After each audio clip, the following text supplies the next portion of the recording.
Siapa Bang kira-kira? Saya nggak tahu. Prof Alex, kalau lihat reaksi yang lain, terutama ya kalau lihat Cina, Rusia, dan beberapa negara yang notabene tidak beraliansi dengan Amerika gitu. Ya, kalau saya melihat reaksi dua negara besar yang lain ya, Rusia dan China itu, kalau misalnya skenario kedepannya itu Trump mengontrol rejim setelah pasca Maduro, ya, katakanlah misalnya siapa itu Rodriguez ya, wakil presidennya itu terus menciptakan satu rejim politik yang kooperatif terhadap kepentingan United States. Artinya kita bisa memastikan bahwa sejak Maduro ini ditangkap, Venezuela sudah ada di bawah sphere of influence-nya Trump. Dan saya duga ini kan serangan Trump ke Venezuela ini kan mahal. Ya, kan dia mengerahkan kekuatan militer yang masif dan berhasil dari sisi Trump, ya. Dari segi operasi cuma 300 menit. Betul. Tentu itu tidak akan berhenti di situ dia. Dia akan berusaha untuk mencapai tujuannya sampai dia yakin betul bahwa Venezuela ini tidak lagi mengancam keamanan saya. Sehingga saya menduga dia akan monitor terus rejim pasca si Maduro ini untuk menciptakan satu rejim yang bekerja sama dengan Amerika atau setidaknya tidak mengancam kepentingan Amerika atau tidak menjadikan Venezuela sebagai launching pad untuk kekuatan yang memusuhi kepentingan strategis Amerika Serikat. Karena itu kan ada di halaman depan dia. Belum lagi kita bicara tadi bahwa dia mempunyai memori sejarah itu bahwa Western Hemisphere itu belongs to the United States. Ya kan? Nah, dia mempertahankan itu. Sehingga kedepannya ini saya menduga bahwa dia tidak akan berhenti di sini. Point of no return, bagaimanapun caranya, si Venezuela ini harus dibawa pengaruh atau di bawah Amerika Serikat. Supaya dia tidak lagi narkoterorisme, tidak lagi bersahabat dengan semua adversary. Istilahnya Marco Rubio itu musuh-musuhnya Amerika Serikat yang membahayakan kepentingan Amerika Serikat. Point of no return, Trump akan tindak lanjuti apa yang dia ancam, bahwa bahkan dia bilang lebih berbahaya Rodriguez kalau kau tidak ikut saya nanti. Saya akan culik kau juga, kurang lebih. Pesannya begitu ya sebenarnya. Pesannya begitu.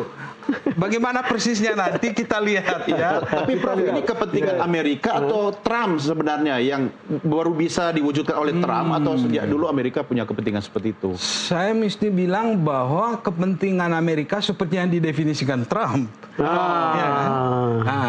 Karena kita tidak bisa menyamakan semua presiden Amerika, bisa beda-beda ya. Punya beda-beda gaya ya. Dan presiden yang satu ini memang presiden yang mempunyai satu mindset bahwa semua presiden Amerika sebelum saya itu semua melakukan kesalahan. Dia terus terang-terang, Joe Biden itu melakukan kesalahan, Obama melakukan kesalahan, Partai Demokrat. Nah tentu dia inginkan setelah nanti 2028 itu ada yang meneruskan legasi dia dan I think Rubio yang dia persiapkan untuk itu, untuk melanjutkan ini. Bukan soal kita dukung dia atau tidak ya, that's not the case ya. Tapi ini adalah alur ideologisnya mirip begitu. Begitulah kita cara membaca realitas itu, realitas politik ya seperti itu Amerika kalau mau dipahami secara komplit sekarang ini. Prof Koni, ini kan ada cerita bagaimana Venezuela itu adalah tempat musuh yang ada di halaman belakang Amerika. Itu sama seperti ketika Amerika melihat Kuba. Sampai kemudian Kuba itu harus pada masa John F. Kennedy itu dia harus diserang gitu. Lalu Rusia terpaksa menarik dia punya pasukan dan semua kapal perang di sana begitu. Kalau Prof Koni melihat seperti ini, apakah itu mirip ya? Begini, kalau saya lihat, kita kan lihat ya, seperti disampaikan Profesor Alex tadi, ini di Amerika sendiri terbelah. Ada yang pro Trump, ada yang tidak pro Trump. Salah satunya yang pro Trump adalah Jenderal Amerika sendiri yang menyatakan bahwa kepentingan mereka, Amerika Serikatnya ya, bukan Trumpnya, datang ke sana adalah masalah mineral, masalah energi. Ketika kita bicara hari ini tentang energi, ada new goal, yaitu rare earth material. Dan Venezuela bukan cuma kaya karena minyak bumi, tapi dia kaya juga tentang resource material. Artinya dari kepentingan Amerika Serikat ini adalah kepentingan nasional. Oke. Nah masalah sekarang geopolitik Amerika Serikat di era Trump ini jadinya belajar dari tadi Jakarta Method. Dia melihatnya menjadi total lawfare. Artinya apa? Total lawfare itu tentara itu supaya jadi nomor 2. Ini yang mesti kita catat nih baik-baik. Tentara itu jadi nomor 2. Nomor pertama itu adalah tentara hukum. Apa tentara hukum maksudnya? Siapapun yang bisa mengacak-acak hukum internasional, ada celah yang dia bisa mainkan dari situ. Hukum domestik, ya kan, rezim sanksi, pengadilan, semua bisa dimainkan. Atas nama apa? Atas nama framing. Contoh, Iran dianggap teroris state network. China, criminal trade violator misalnya. Apalagi Venezuela, narco regime. Indonesia kalau terus membabat hutan mungkin akan dianggap kriminal environment. Gue nggak tahu deh. Maksud aku ini kita mesti hati-hati karena ini semua cara Trump atau cara Amerika dengan hukum survival of the fittest melemahkan musuhnya, membatasi ruang geraknya, ya kan? Dan ini bagaimana dia melegitimasi tindakan ini dengan koersif tapi nggak perang. Kalau menurut saya ini kalau kita ngomong teori dan orang praktek strategi perang, dia ini smart. Kita nggak boleh marah-marah dulu nih, karena dia belajar dari Jakarta juga anyway, ya kan? Nah, tapi kita Pak Don Bosco jangan ketawa, aku serius nih soal dia belajar dari Jakarta. Iya, aku serius dengarnya. Karena gini, Trump itu merubah dari rule based order kepada enforcement based order. Apapun kalau menurut gua nih mekanismenya harus begini ya dia bikin. Dengan dia bikin begitu, maka mau dia bank kah, mau dia perusahaan, mau dia kapal tanker, kan terjadi nih kapal tanker sempat kemarin melayang nggak jelas kemana kan?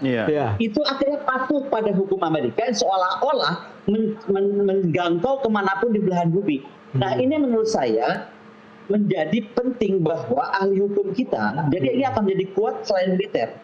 Siap-siap saja ahli hukum kita itu sekarang, kalau sampai ada cap diterapkan kepada Indonesia, apa yang kita mau buat secara hukum internasional, secara hukum apapun, karena bisa terjadi.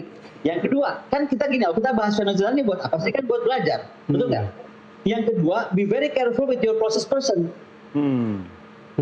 Saya nggak bilang cuma wapres loh, siapa aja di process person yang punya akses keluar dan bisa membenarkan legalitas untuk sebuah negara sekuat Amerika memasuki itu. Nah, yang paling penting adalah yang ketiga. Pertanyaannya kenapa Rusia survive? Sebenarnya kan apa yang dilakukan oleh Trump bisa aja dilakukan kepada Rusia. Kenapa enggak? Ya kan? Karena di Rusia itu semua semua kekuatan lintas domain, mau militer, mau cyber, finansial, hukum, dan masyarakat itu sepakat pada apa yang dibuat oleh presiden. Perhatikan Venezuela. Venezuela yang terpecah. Nah, jadi menurut saya kalau kita lihat model argumen strategis total warfare, belajarlah dari bencana Sumatera. Anggaplah bencana Sumatera itu serangan mendadak mencakup tadi ya semua domain, cyber, finansial, hukum, keuangan, dan so on and so forth. Kita survive nggak? Jadi kalau ada orang sekarang komplain tentang Sumatera, jangan lihat cuma soal kenapa Sumatera lambatnya, tapi di mana tentara ketika sebuah serangan mendadak dan menghajar semua sistem, dia hadir. Ini loh pelajarannya kalau buat saya. Jadi anggap aja Venezuela ini sedang akan terjadi ke Indonesia, tapi test case-nya di Sumatera bencana kemarin. Karena di situ kelihatan bagaimana sistem koordinasi antara lembaga kita, bagaimana kecepatan, ketepatan menghandle suasana dan situasi. Oke, ini menarik karena sebenarnya kita harus banyak latihan ya Bang Non ya, dari peristiwa global ini ya. Dan Prof Koni menganalogikan mau ngomong apa? Peristiwa harus dipelajari, pelajarin apa? Maksud saya mau antar rehat dulu lah. Kita istirahat dulu ya. Sebelum rehat. Kebetulan Doni ngomong soal belajar dari situasi ini. Tadi kan analoginya ada Prof sebuah Koni tulisan yang sangat menarik. Itu saya baca, itu atas nama Pius Lustrilana.